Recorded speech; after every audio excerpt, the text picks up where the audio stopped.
हाय।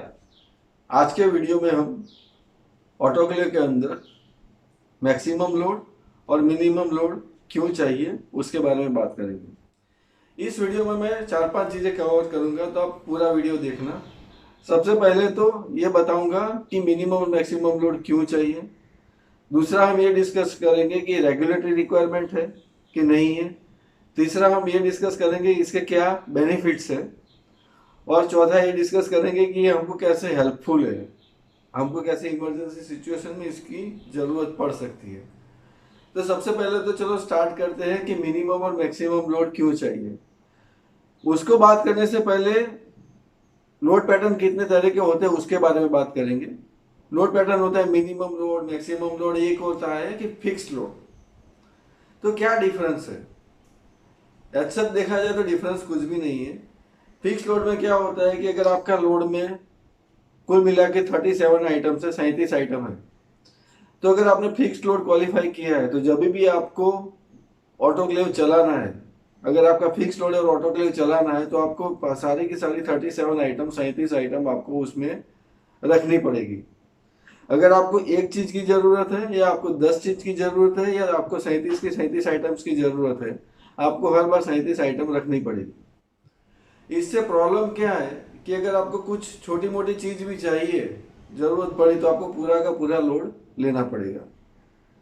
ये प्रॉब्लम ना आए इसके लिए हम मिनिमम और मैक्सिमम लोड क्वालिफाई करते हैं। तो समझते हैं कि मिनिमम लोड क्या है, मैक्सिमम लोड क्या है। तो मेरा जो 37 आइटम्स है वो 37 के 37 आइटम का मैं क्वालिफाई कर रहा हूँ, तो that becomes my maximum load, वो मेरा मैक्सिमम लोड है। मिनिमम लोड में क्या चाहिए? तो जो आपके 37 आइटम्स है, फॉर एग्जांपल फिलिंग असेंबली का लोड है, तो उसमें क्या क्या हो सकता है? उसमें आपका filling needle, filling assembly, syringe होगा, गैसिंग नीडल, गैसिंग असेंबली, आपका फोर्सेप्स होगा, आपके टूल्स हो गए, आपका वाइब्रेटरी बाउल है, रबर स्टॉपर बाउल है, आपके आईपीए रखने के लिए स्टैंड्स है, आपके शटल प्लेट रखने के लिए स्टैंड्स है। ये कंपनी टू कंपनी ये चीजें वेरी हो सकती है, लेकिन कुल मिला के फिलिंग असेंबली लोड में ये सब चीजें आती है। ओके। तो अगर आपने फिक्स्ड लोड किया हुआ है और आपको सिर्फ फॉर एग्जांपल सिर्फ आपको फोर्सेप्स का सेट चाहिए, कम पड़ गया फॉर एग्जांपल, तो आपको पूरा लोड चलाना पड़ेगा। उसमें शायद प्रोडक्ट फिल्टर भी आ गया, तो ये सब अगर चीजें हैं तो ये तुम्हारा मैक्सिमम लोड है। बट आपको फिर मिनिमम लोड में क्या कंसीडर करना है? मिनिमम लोड में ये वो चीजें कंसीडर करनी है कि जो डिफिकल्ट टू स्टाइलाइज है, जो स्टाइलाइज करने के लिए आसान नहीं है। फॉर एग्जाम्पल, अगर आपका फिल्टर्स है तो filters are difficult to penetrate. अगर आपकी सिलिकॉन ट्यूबिंग का सेट है, उसमें फिलिंग असेंबली में सिलिकॉन ट्यूबिंग का सेट है कि जिसकी लेंथ बहुत ज्यादा है, जिसका डायमीटर कम है, तो उसमें शायद स्टीम उतना पेनिट्रेट ना हो।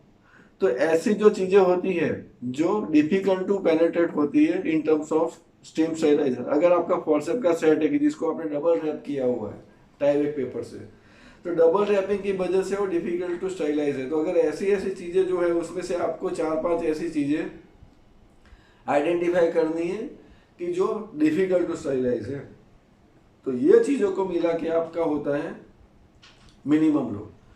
तो आप अगर आपका मैक्सिमम लोड 37 आइटम्स का है और आपने कुछ ऐसी 6 चीजें निकाली कि जो डिफिकल्ट टू स्टाइलाइज है, तो आपको उसको कंसिडर करना है मिनिमम लोड के लिए।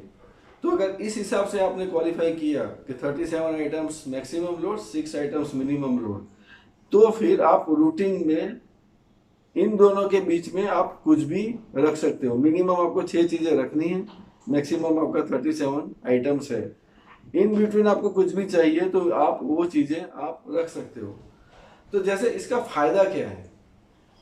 फायदा ये है कि आपका 37 आइटम्स का लोड है, आपने एक बार लोड चला दिया, अभी फिलिंग चल रहा है, उसमें कुछ प्रॉब्लम आया और आपको इनमें से कुछ 4-5 चीजें और चाहिए, तो आपको पूरा का पूरा 37 लोड आइटम का लोड आपको रेडी नहीं करना पड़ेगा। आपको 6 जो मिनिमम क्वालिफाइड है प्लस आपको जो चाहिए उतने आइटम लेके आप लोड अपना चला सकते हो। तो इससे ये होगा कि आपको पूरा लोड प्रिपेयर नहीं करना है, उसमें जो मैन पावर जाता है, क्लीनिंग टाइम जाता है, रैपिंग टाइम जाता है, वो नहीं जाएगा। और कम से कम समय में आप ऑटोक्लेव को लोड वो चला के आप चीज़ें अंदर एसेप्टिक एरिया में दे सकते हो। तो ये इसका फायदा है। रूटीन में हमने बहुत बार ये ऑब्जर्व किया है कि हमको ये सब चीज़ें चाहिए और हमारे पास नहीं है, फिक्स लोड है तो पूरा का पूरा लोड चलाना पड़ेगा। लोग उसके लिए डमी आइटम्स रखते हैं, उसको मेंटेन करना ये सब प्रॉब्लम है, या हमको सारी की सारी चीज़ें डबल क्वांटिटी में चाहिए। तो ये सब चीज़ें ना हो, इसके लिए मिनिमम और मैक्सिमम लोड हमको क्वालिफाई करना पड़ता है। अब बात करते हैं कि क्या ये रेगुलेटरी रिक्वायरमेंट है, तो नहीं, ये रेगुलेटरी रिक्वायरमेंट नहीं है। रेगुलेटरी रिक्वायरमेंट उतना ही है कि जो भी आप लोड यूज़ करते हो वो क्वालिफाइड होना चाहिए, वो मिनिमम मैक्सिमम ऐसा नहीं है। हाँ, टेक्निकल पेपर्स है, टेक्निकल डॉक्यूमेंट्स है जो बताते हैं कि मिनिमम लोड में क्या होना चाहिए, what is minimum load, what is maximum load, what is porous load, what is non porous load. मैंने मेरे एक प्रीवियस वीडियो में मैंने वो बताया था कि porous load, non porous load और मिक्स लोड क्या होता है। इसमें मैं ये बात कर रहा हूँ कि मिनिमम और मैक्सिमम लोड क्या होता है। तो रेगुलेटरी रिक्वायरमेंट नहीं है, आप मिनिमम मैक्सिमम लोड क्वालिफाई करो। ये सेम चीज़ें हम रबर स्टॉपर बैग्स, सील का लोड, गारमेंट का लोड, वो सब में भी हम ये सेम चीज़ें यूज़ कर सकते हैं, सेम कॉन्सेप्ट यूज़ कर सकते हैं। कि फॉर एग्जांपल आपके रबर स्टॉपर की 20 बैग का मैक्सिमम लोड है तो आप 2 बैग का या 1 बैग का मिनिमम लोड कर सकते हो। एक कॉन्सेप्ट ये भी आता है कि अगर मैंने एम्प्टी लोड में किया हुआ है स्टरलाइजेशन तो मुझे मिनिमम लोड क्यों चाहिए। ऐसा नहीं है।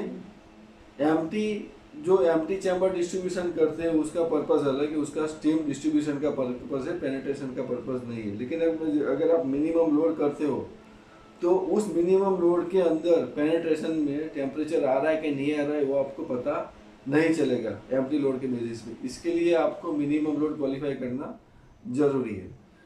तो मिनिमम मैक्सिमम लोड क्या है हमने समझा, उसके क्या फ़ायदे हैं, इमरजेंसी में काम आता है, कुछ छोटी मोटी चीज़ें चाहिए तो आप यूज़ कर सकते हो।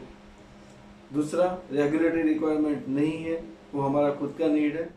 तीसरा, empty chamber distribution is not a replacement of minimum load, minimum load आपको क्वालिफाई करना ही है। तो आशा रखता हूँ कि ये छोटा सा वीडियो आपको ये समझने में आसानी रहेगा कि ये मिनिमम मैक्सिमम लोड का रिक्वायरमेंट क्यों है और हमको ये क्यों करना चाहिए। अगर आप वीडियो अच्छा लगा आपको तो आप ये चैनल सब्सक्राइब कर सकते हैं, आपके दोस्तों के साथ शेयर कर सकते हैं। Thank you very much for watching my full video.